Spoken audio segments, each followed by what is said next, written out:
तो करवा देती हूं। एक लिंक रोड के ऊपर मेरा गांव पड़ता है, गांव फरीदपुर।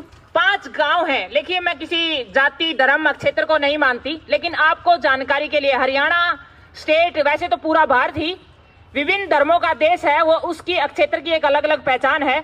लेकिन हरियाणा की भी मैं बात करूं, हर क्षेत्र की एक अलग पहचान है। तो मैं आपको बात बता देती हूं। मैं बताना चाहती हूं कि जो पंचग्रामी है मेरी, वो कुंडुओं के नाम से जानी जाती है, और मैं उस पंचग्रामी की बेटी हूं।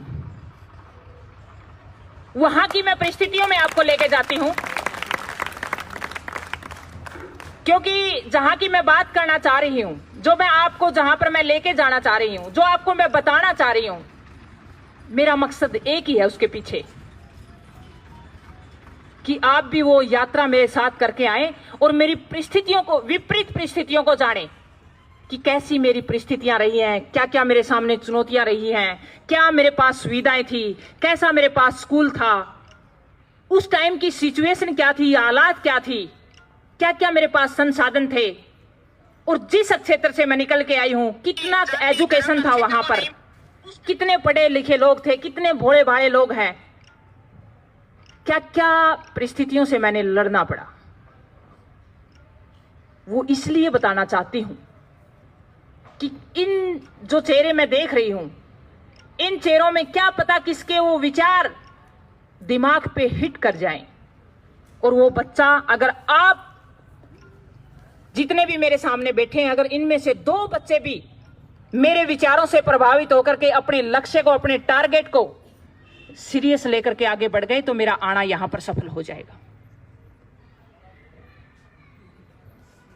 मेरा गांव फरीदपुर है, किसान परिवार की मैं बेटी हूं, सरकारी स्कूल से मेरी पढ़ाई रही है, मैं प्राउड फील करती हूं, और हमेशा कहती हूं हर स्टेज से, कोई मायने नहीं रखता कि आप किन परिस्थितियों से आए, कैसी हालातों में जन्म लिया, किस घर में जन्म लिया, किस जाति में जन्म लिया, किस धर्म में आप जन्मे। मायने ये रखता है आपका टारगेट क्या है, आपका लक्ष्य क्या है, आपने जाना कहां पे है।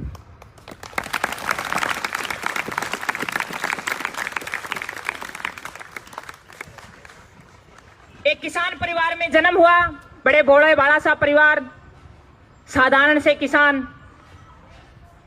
लेकिन सौभाग्यशाली थी हूं कि मेरे पिता की जो सोच थी, बहुत ही अच्छी सोच थी, जो बेटियों को लेकर के जो सोच एक इंसान की होनी चाहिए कि बेटियां भी कभी बेटों से कम नहीं होती। और मैं एक ही बात कहती हूं, कोई लड़का लड़की का भेदभाव नहीं है, हमेशा इंसान सबसे बड़ी चीज होती है। वो इंसानियत एक औरत में भी हो सकती है, वो इंसानियत एक पुरुष में भी हो सकती है।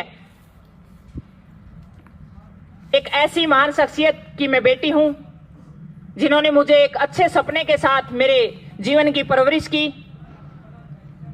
सब कुछ मेरे दिमाग के अंदर, स्वामी विवेकानंद जी, शायद आपने कहीं उनकी लाइनें पढ़ी हो, मैंने उनको पढ़ा है।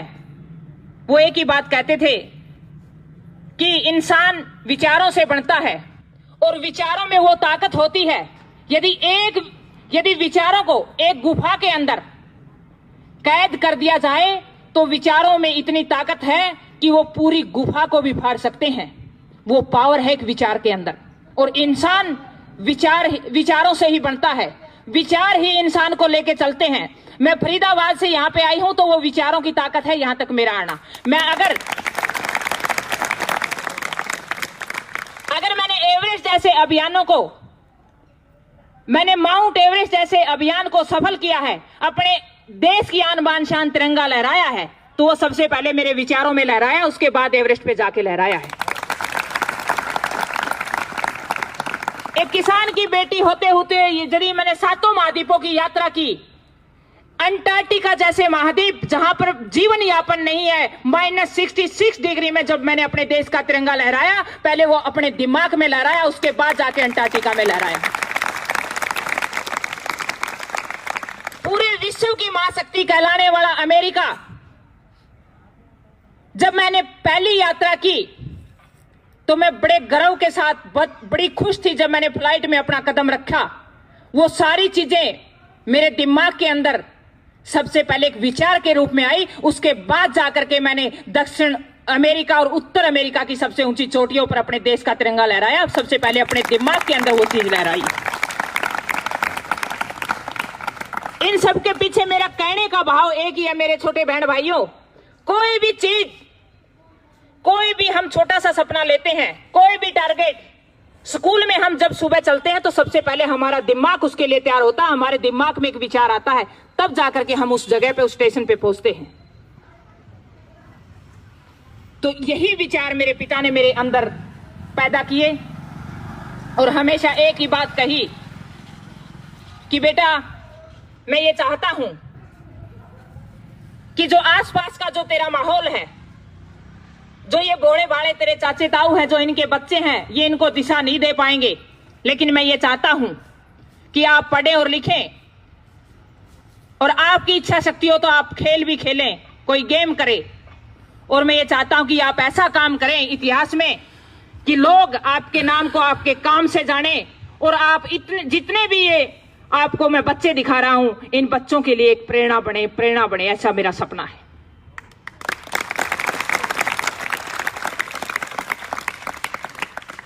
जब मेरे पिता मुझे ये विचार, जब मैं खेत में काम करते थे, और ये कैसे पूरे होंगे वो मुझे साथ साथ में बताते थे। सुबह 4 बजे उठाते थे, पशुओं का काम भी करवाते थे, घर के और भी कामों की जिम्मेवारी देते थे। मेरी दादी मुझे चूल्हे पे रोटी पोना सिखाया, जिन्होंने, मुझे ये याद नहीं कि मैंने कब सीखा, मेरे को ये लगता कि मैं जन्म से ही सीख के आई थी सारा काम, ऐसा मुझे फील होता है।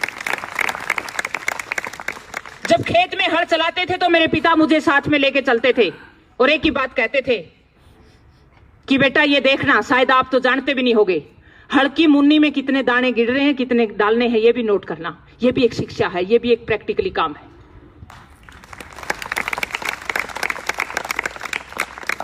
ये चीजें उन्होंने मुझे बारीकी से सिखाई और इनका महत्व भी बताया कि आप एक स्पोर्ट्समैन बनेगी तो इन कामों का महत्व क्या है। जब आप ये छोटे छोटे काम करेंगी तो इससे आपका आत्मविश्वास बढ़ेगा, और ये आत्मविश्वास जब आप किसी खिलाड़ी को चुनौती दोगी तो वहां पर आपको काम आएगा, वहां पर आपको एक कामयाबी दिलाएगा और अपने देश का तिरंगा ऊंचा लहराएगा।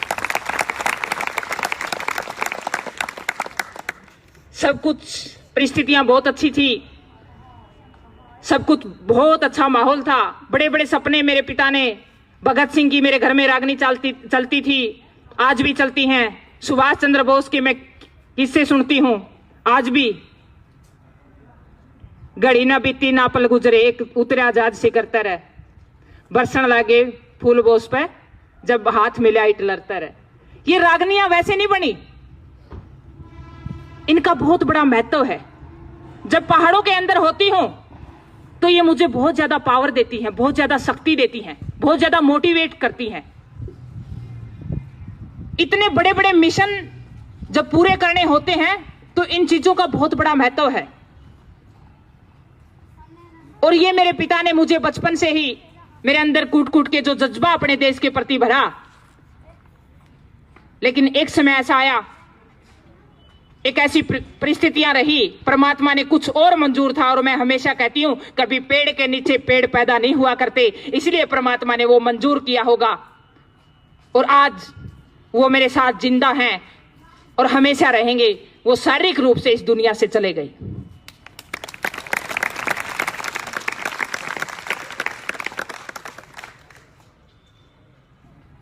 जब मैं 12 साल की थी, वो परिस्थितियां, वो हालात,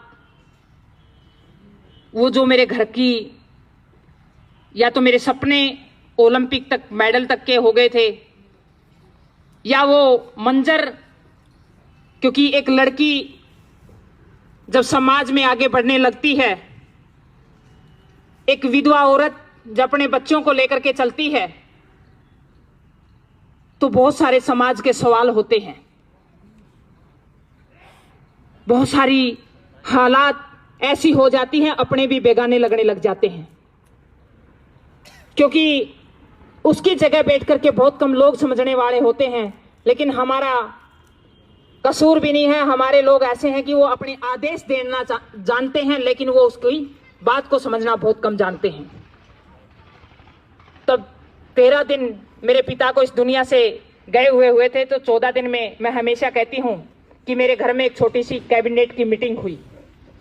कैबिनेट की मीटिंग, मेरे चाचे ताऊ, मेरे आस पास के समाज के लोग, रिश्तेदार वगैरह, उन्होंने एक ही बात रखी कि बड़ी बेटी है, 1 साल से मैं गेम कर रही थी, सेहत अच्छी थी, हाइट अच्छी थी, कि क्यों ना बड़ी बेटी है और हम इसकी शादी कर देते हैं, हमारे ऊपर से एक सिर के ऊपर से एक वजन कम हो जाएगा।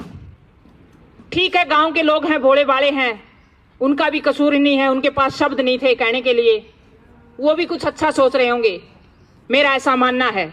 लेकिन जो उन्होंने ये नहीं पता था कि ये शब्द आज कहने चाहिए या ना कहने चाहिए, क्या परिस्थितियां हैं, बच्चों के दिल पे क्या गुजरेगी, उस टाइम हमारे को शब्दों की क्या जरूरत थी, किन चीजों की जरूरत थी, उस टाइम मुझे जरूरत थी कि नहीं बेटा, हम आपके साथ खड़े हैं, आप जो करना चाहेगी हम आपको वही रास्ता लेके चलेंगे, हम आपका सपोर्ट करेंगे, हम आप बच्चों के साथ खड़े हैं। इन शब्दों की जरूरत थी। लेकिन हुआ क्या कि उसके सब विपरीत मुझे दिखाई दिया।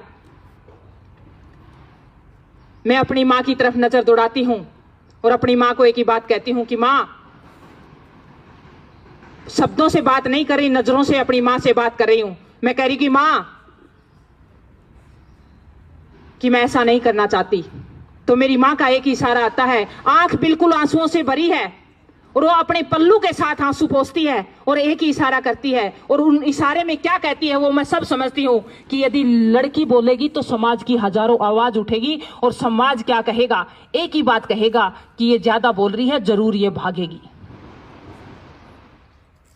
मैंने अपनी माँ के शब्दों को समझा, भावनाओं को समझा, लेकिन मैंने अपने पिता के जो विचार थे, जो मेरे साथ शारीरिक रूप से तो नहीं थे लेकिन मानसिक रूप से मेरे साथ खड़े थे, और एक ही बात कह रहे थे कि बेटा, मैं इसीलिए आपको तैयार करके गया हूं कि तेरे सामने ये बाधाएं आएंगी, लेकिन उन बाधाओं को तो कैसे पार कर पाएगी। तब मैंने ये चीज तब सिखाई थी जब मैं खेत में आपको हल जोतना सिखा रहा था, मैं ट्रैक्टर को चलाना सिखा रहा था, मैं आपको हर जिम्मेवारी दे रहा था, तब यही चीज सिखा रहा था कि चुनौतियां आएंगी लेकिन कैसे फेस करना है। और यदि आज तू अच्छे से इनको नहीं समझा पाई एक सम्मान पूर्वक, तो जरूर तेरे सपने को लेकर के अंदर जरूर परेशानियां होगी। आज आपने अपने चाचे ताऊओं को उस बात को क्लियर करना होगा कि मैं बहुत कुछ करना चाहती हूं।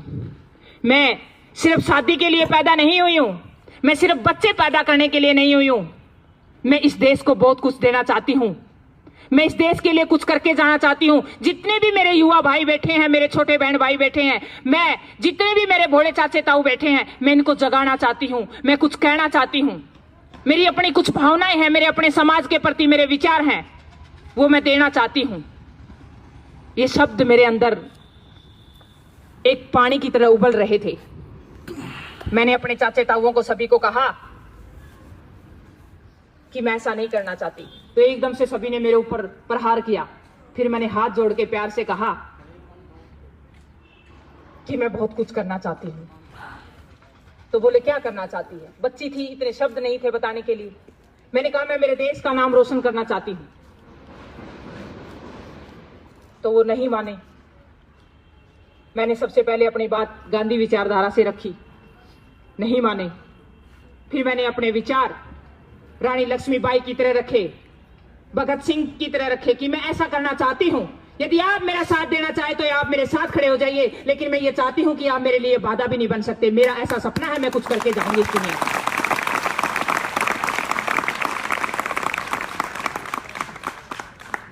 लेकिन वो परिस्थितियां मेरे लिए नॉर्मल नहीं थी कि मैंने बगावत कर दी और वो नॉर्मल होगी। जब बगावत हम किसी चीज से कर देते हैं, जब हम विद्रोह कर देते हैं, वो हालात फिर आसान नहीं रहते हैं। फिर उसके बाद और भी ज्यादा चुनौतियां हमारे सामने खड़ी हो जाती हैं। मैंने अपने जीवन की यात्रा वहां से की।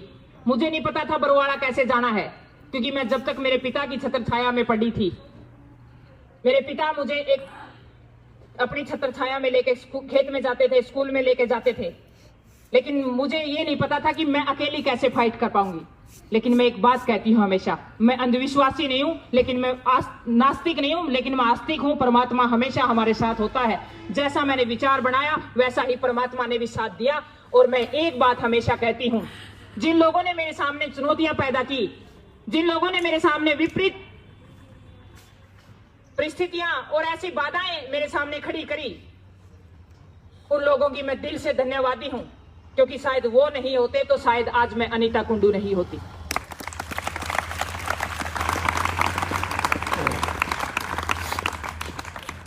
अपने जीवन की यात्रा लेकर के आगे बढ़ी, और वही विचार मैं हमेशा कहती हूं कि लोग बोलते हैं उनको आप किस तरीके से बोलते हैं।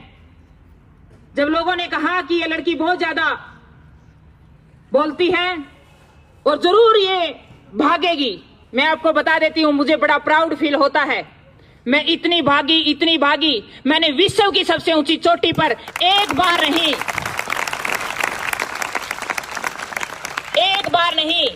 4 अभियान किए और 3 बार माउंट एवरेस्ट पर अपने देश की आन बान शान तिरंगा लहराने में मैं कामयाब रही। और सिर्फ लोग तो नेपाल साइड से क्लाइंब करते हैं, मैं चाइना व नेपाल दोनों साइड से 2 रास्तों से एवरेस्ट क्लाइंब होती है। दोनों साइड से एवरेस्ट करने वाली मैं भारत की पहली बेटी बनी।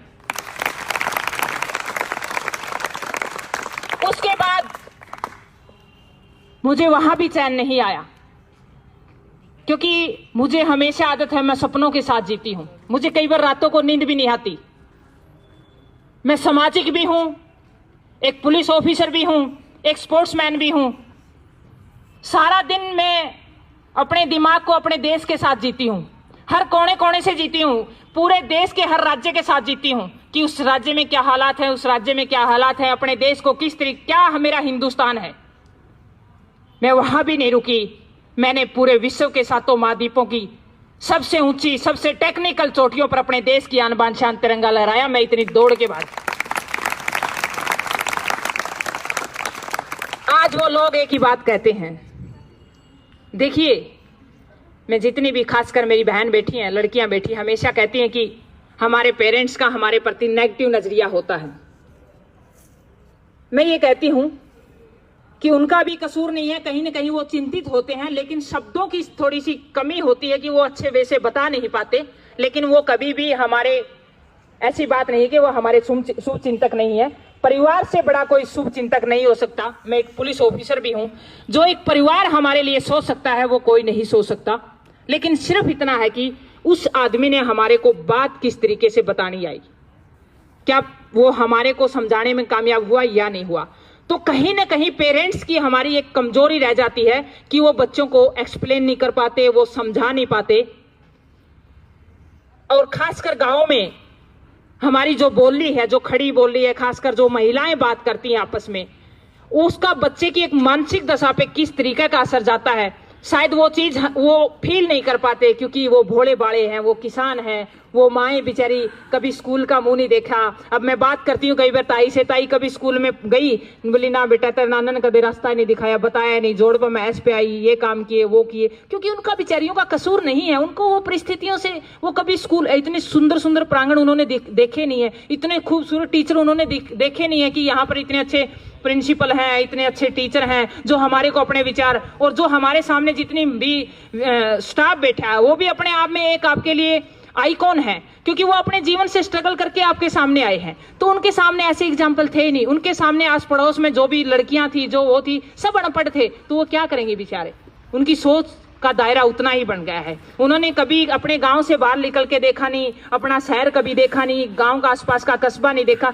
और हमेशा मैं 1-2 पंक्तियां हमेशा याद करती हूँ, ये शायद पंडित जवाहरलाल नेहरू जी की हैं, कि यात्राएं इंसान को इतना सिखाती हैं कि शायद जिंदगी में कोई भी चीज इतना सिखा पाए। जितना इंसान यात्राएं करेगा, जितना इंसान घूमेगा, उतने ही उसके विचार ओपन होंगे।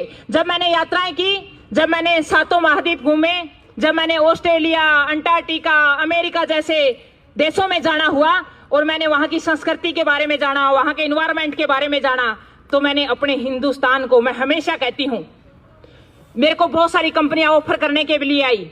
मुझे अमेरिका की कंपनी ऑफर कर रही थी कि अनीता हमारे फ्लैग के नीचे क्लाइंब कर ले, हम इतने करोड़ रुपए दे देंगे, ये वो दे देंगे। और मैं हमेशा कहती हूं कि मैं मिशनों के लिए बाहर जा सकती हूं, लेकिन मैंने मेरे हिंदुस्तान जैसा देश कहीं भी नहीं देखा। मैं हिंदुस्तान से बहुत ज्यादा प्रेम करती हूं। यहाँ की ऋतुएं यहाँ के हर स्टेट में जाइए आप, अलग संस्कृति, अलग प्रेम, हर वर्ग के लोग यहाँ पर रहते हैं, अलग धर्म के लोग यहाँ पर रहते हैं, हर जाति के लोग यहाँ पर रहते हैं, लेकिन हम एक दूसरे से इतना प्यार करते हैं, हम सोच भी नहीं सकते हैं। और मैं एक बात हमेशा कहती हूँ, और ये जितने भी मेरे छोटे बहन भाई हैं आप नोट कर लीजिएगा, और यही चीज शिक्षा हमें सिखाती है कि कोई भी इंसान जाति धर्म से बड़ा नहीं होता है।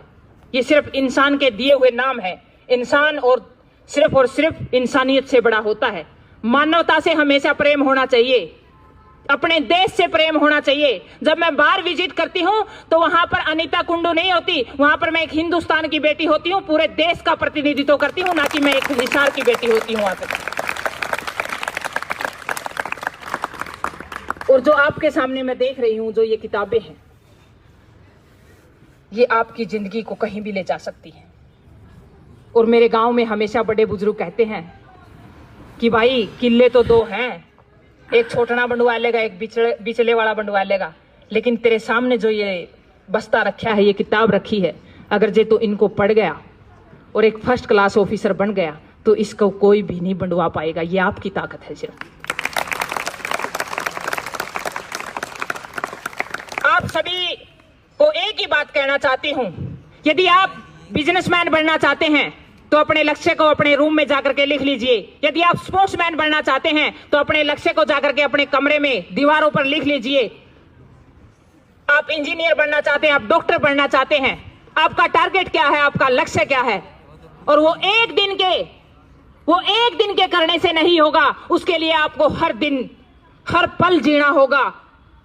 जब हम किसी चीज को अचीव करते हैं तो उसके पागलपन में जीते हैं, तब जाकर के वो लक्ष्य पूरा होता है।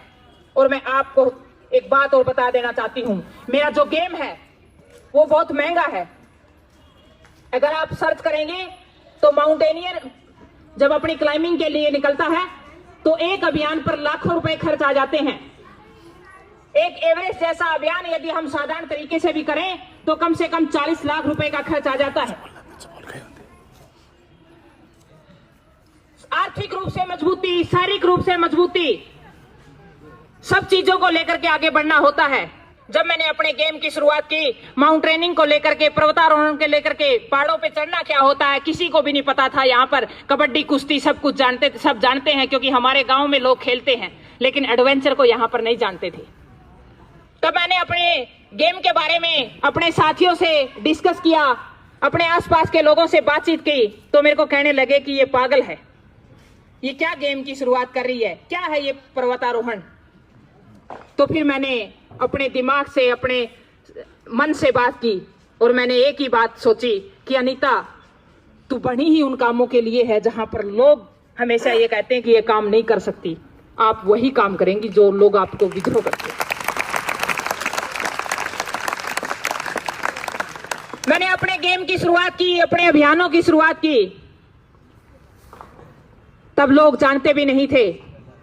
एक अभियान किया एवरेस्ट का नेपाल साइड से, दूसरा अभियान किया, लेकिन आप सभी जानते हो कि 2015 के अंदर नेपाल में बहुत बड़ी त्रासदी आई और उस त्रासदी में बहुत सारे लोग, जितने भी मेरे क्लाइंबर साथी थे और भी काठमांडू में भी जो लोग रह रहे थे, बहुत सारे लोग मारे गए, बिल्डिंगें गिर गई, ग्लेशियर सारे टूट गए। मैं उस टाइम पे 22,500 फीट पे क्लाइंब कर रही थी। उस सागरमाथा, उस विश्व की सबसे ऊंची चोटी पर अपने पीछे तिरंगा लगाए हुए अपने बैग के पीछे आगे आगे बढ़ रही थी। 26 अप्रैल को 11 बजकर के एक ऐसी त्रासदी, क्योंकि मैं हमेशा एक बात कहती हूं, इंसान के साथ लड़ना आसान काम है लेकिन प्रकृति के साथ लड़ना आसान काम नहीं है। यही चुनौती मेरे सामने बहुत बड़ी होती है। मैंने एक ऐसे गेम को चुना जिसको दिखाने के लिए वहां पर कोई भी कैमरामैन नहीं जा सकता। क्रिकेट के मैदान में हजारों कैमरे लग जाते हैं, हजारों लोग तालियां बजाने वाले होते हैं, आपकी पीठ को थपथपाने वाले होते हैं। कबड्डी का मैच होता तो वहां भी सैकड़ों हजारों लोग होते हैं, आपको मोटिवेट करने वाले होते हैं। लेकिन जब माउंटेनिंग की बात आती है, जब हम पहाड़ों में 2-2 महीने वहां पर बिताते हैं, तो वहां पर किसी से मेरी बात नहीं होती। वहां पर मुझे मेरी माँ की याद भी आती है, मेरे भाई की याद भी आती है, मेरे परिवार की याद भी आती है, मेरे देश की याद भी आती है। बहुत भावुक पल भी होते हैं, बहुत विपरीत परिस्थितियां भी होती है, लेकिन मेरे सामने मेरा टारगेट भी होता है, मेरे हाथ में मेरे देश का तिरंगा भी है। और वो प्राकृतिक विपरीत हालातें, एक साइड से भूकंप आता है, एक साइड से तूफान बर्फीले आते हैं, मेरे सामने गहरी गहरी खाइयां भी हैं, और मैंने अपने लक्ष्य पे भी जाना है। लेकिन उसके बावजूद भी मैं अपने हौसले को, और हमेशा एक बात, कल मैं मेरे साथ में मेरे साथी रमेश के साथ बैठी आ रही थी, तो मैं बात कर रही थी कि इंसान को एक ही चीज आगे लेके जाती है, अगर एक ही चीज वापस लेके आती है और एक ही चीज आगे लेके जाती है, वो है उसके अंदर का उत्साह।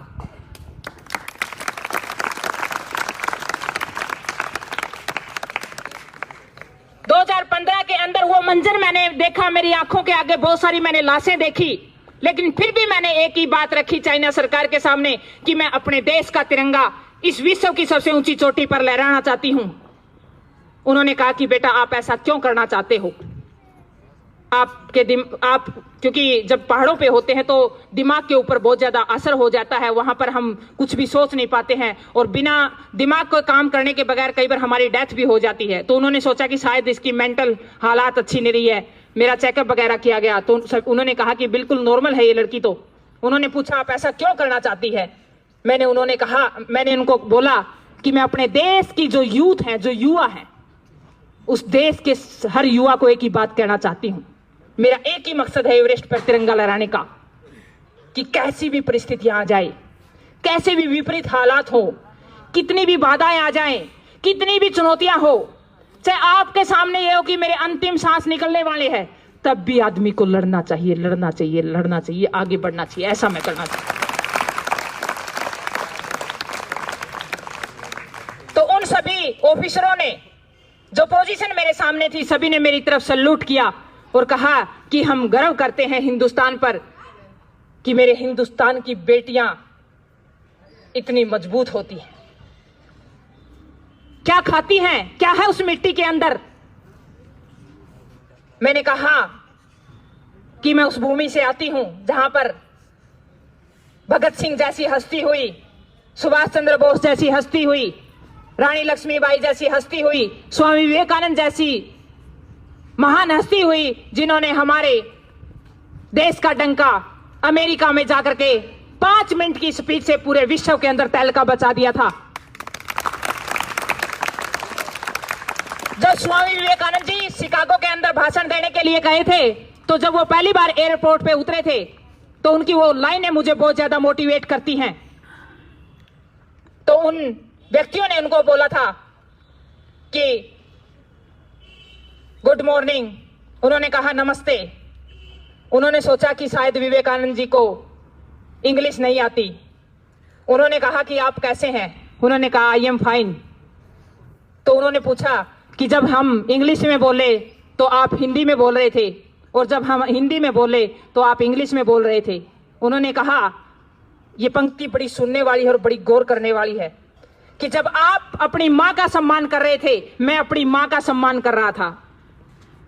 जब आप अपनी मां का सम्मान कर रहे थे, मैं अपनी मां का सम्मान कर रहा था, और जब आप मेरी मां का सम्मान कर रहे थे तो मैं आपकी मां का सम्मान कर रहा था।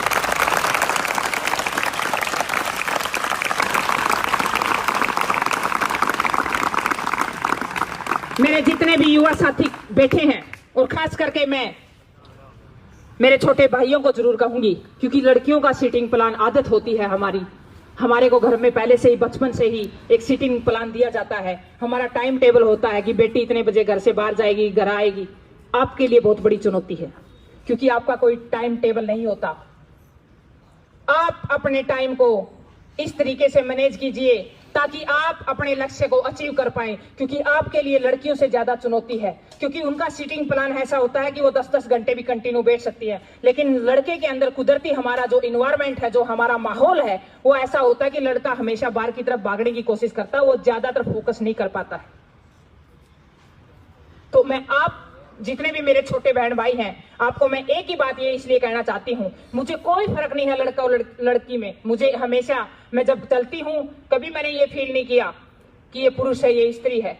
मैं आधी रात को भी चलती हूं, दिन में भी आती हूं, पुलिस में ऑफिसर भी हूं, सामाजिक कामों में भी मैं ऐसे तरीके से रहती हूँ। जब मेरा मन करता है कि मैंने समाज में ये काम करना, तो मैंने ठान लिया, तो मैं उसी टाइम अपनी गाड़ी उठाती हूँ तो निकल जाती हूँ।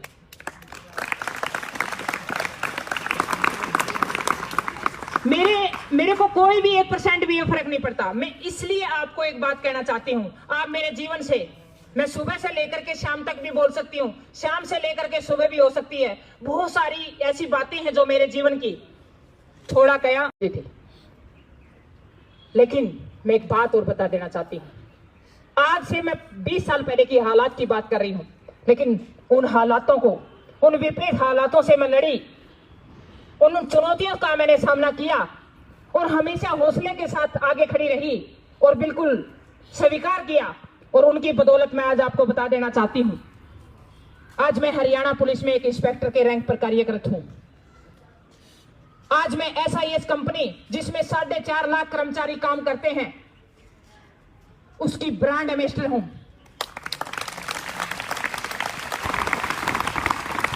जितने भी मेरे अभियान रहे हैं, 7 समिट, एवरेस्ट, अभी पीछे मैंने 2018 के अंदर 7 समिट कंप्लीट किया है।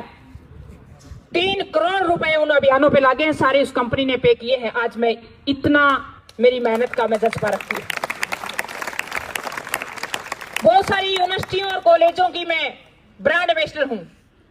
मैं ये इसलिए बताना चाहती हूं कि मेहनत से क्या हो सकता है, लेकिन आज भी मैं उस मिट्टी में इतनी ही प्रेम करती हूँ, उस खुशबू का इतना ही आनंद लेती हूँ।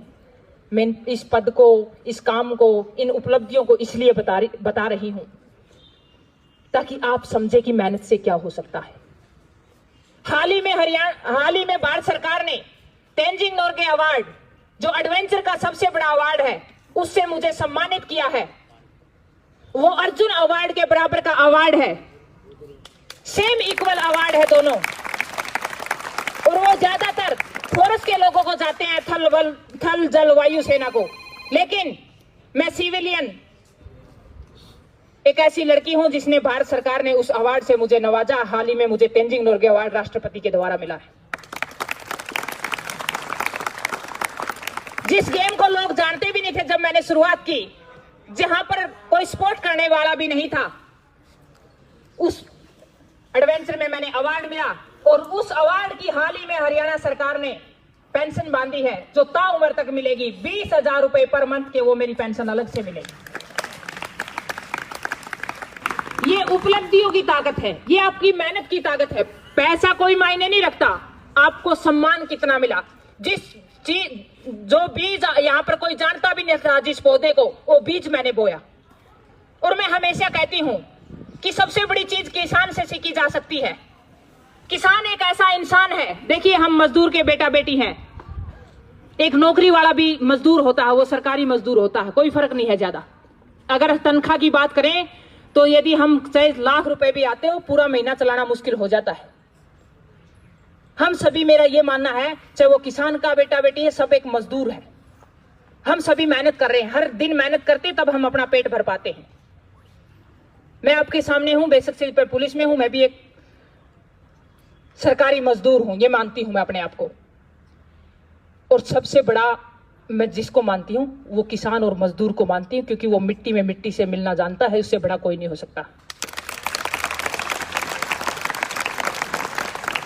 जब एक किसान खेत के अंदर जाता है, बहुत सारे लोग, आज हम शहरों में रह रहे हैं, नौकरियां कर रहे हैं, तो हम 5 मन कण खरीदेंगे तो उसको एक एक दाने को साम के रखेंगे। लेकिन एक किसान एक ऐसा खुले मन का व्यक्ति होता है, वो पूरे बीज को पूरे खेत में खिड़ा के आता है और वो एक ही आशा के साथ आश करता है कि 10-15 दिन के बाद एक पौधा जन्म लेगा, अंकुरित होगा। उसको मैं 10-15 दिन के बाद डेली खेत में जाता है, वो उसको निकलते हुए देखता है। फिर वो पौधा धीरे धीरे बड़ा होता है, फिर उसके बैल आती है, वो बैल को देखता है। लेकिन परमात्मा के जब करने होते हैं तो बड़ी बड़ी ओले भी आते हैं, बारिश भी आती है, आंधियां भी आती है, उस फसल को तबाह होते हुए भी देखता है। लेकिन देखिए, उसके बावजूद भी वो टूटता नहीं है और एक नई आशा के साथ वो घर पे आता है और खाना खा करके सो जाता है और एक नई आस के साथ, एक नई सुबह के साथ उठता है और फिर खेत में दोबारा से बीज बोने के लिए जाता है।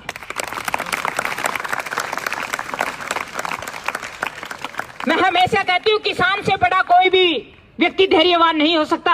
एक ऐसा व्यक्ति जो हमारे सामने एक आइडियल, और मैं बड़े प्राउड के साथ कहती हूँ स्कूल में जब मेरे टीचर मुझसे पूछते थे कि आपके पिता क्या करते हैं, तो मैं बड़ी छाती तान के हमेशा कहती थी कि मेरे पिता किसान है, और आज भी कहती हूँ मैं किसान की बेटी हूँ। और जब मेरा दोनों फील्डों से बहुत गहरा नाता है, मैंने अपने हाथों से खेत में गेहूं को बोया भी है, काटा भी है। मैंने उस ग्लेशियर को भी जिया है जहां पर मेरे भाई सियाचिन जैसे ग्लेशियर में माइनस डिग्री के अंदर AK-47 लेकर के सुबह से लेकर के शाम तक पूरी रातों में, इतनी सरद की रातों में, इतने माइनस टेम्परेचर पर बिना खाए हमारे देश की रक्षा कर रहे हैं। उस चीज को भी मैं बहुत अच्छे से फील करती हूं, क्योंकि मेरा गेम ही ऐसा है। और मैं हमेशा हर स्टेज से एक ही बात कहती हूं कि हमें इन छोटी छोटी बातों से उठ करके, जाति धर्म अक्षेत्रवाद से उठ करके हमें देश और राष्ट्रवाद की बात करनी चाहिए, और वो काम करना चाहिए। एक सैनिक ही हमेशा देश को मजबूत बनाने का काम नहीं करता, वहां पर हर जनता भी मजबूत बनाने का काम कर सकती है। हम स्कूल की बिल्डिंग को अच्छा रख सकते हैं, हम रोड को अच्छा रख सकते हैं, हम जितनी भी हमारी सरकारी चीजें उनको अच्छा रख सकते हैं, हम अपने गांव के आसपास का वातावरण अच्छा रख सकते हैं, हम बड़े बुजुर्गों का सपोर्ट कर सकते हैं, हम गांव में स्वास्थ्य के कैंप लगा करके पूरे गांव को स्वास्थ्य की सुविधा दे सकते हैं, हम इन्वायरमेंट को अच्छा कर सकते हैं। ये भी देशभक्ति के मायने हैं।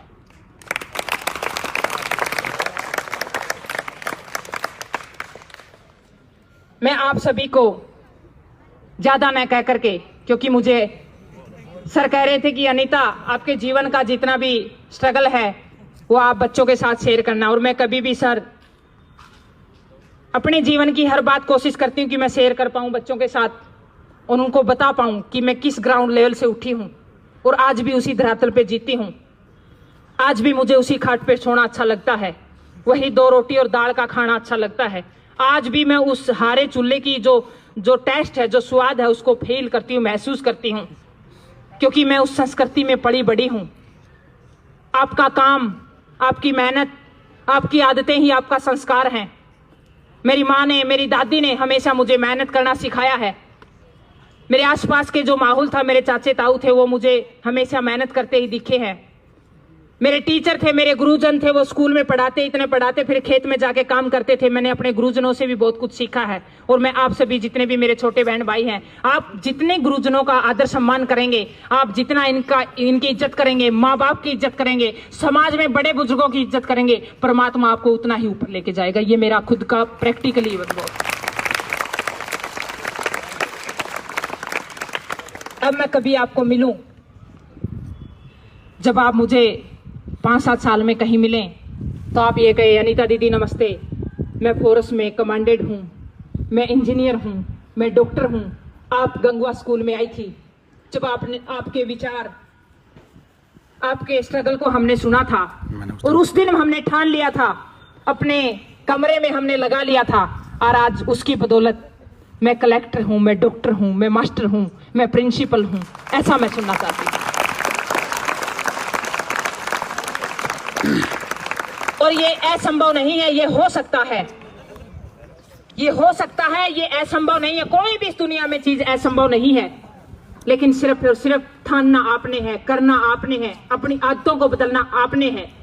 और 2 पंक्तियां हमेशा कहती आई हूं, मनुष्य सबसे पहले आदतों का निर्माण करता है, और फिर आदतें मनुष्य का निर्माण करती हैं। तो ज्यादा न कह करके मैं मेरे छोटे बहन भाइयों से, जितने भी मेरे सामने बैठे हैं, मैं आपसे एक ही निवेदन करती हूँ, एक ही आशा रखती हूँ बड़ी बहन होने के नाते, कि आप सभी के जिंदगी में चेहरे मुस्कुराएं और आप कामयाब हो। और एक युवा शक्ति पूरे देश की रीढ़ की हड्डी होती है, जितना युवा मजबूत होगा उतना ही हमारा देश मजबूत होगा। तो मैं आशा करती हूँ कि आप देश को मजबूती में बनाने के लिए आपकी भागीदारी हो। आप सभी को नमस्कार, प्रणाम, जय हिंद, जय भारत।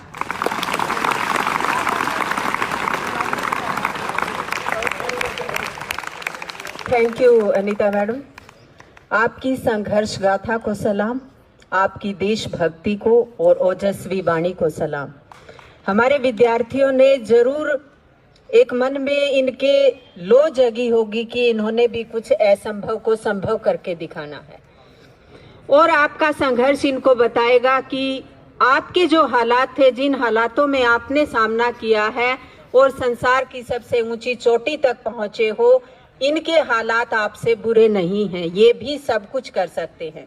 विद्यार्थियों से एक निवेदन है, कुछ देर पहले महिपाल आर्य जी ने आपके साथ नंबर शेयर किया था अनीता मैडम का,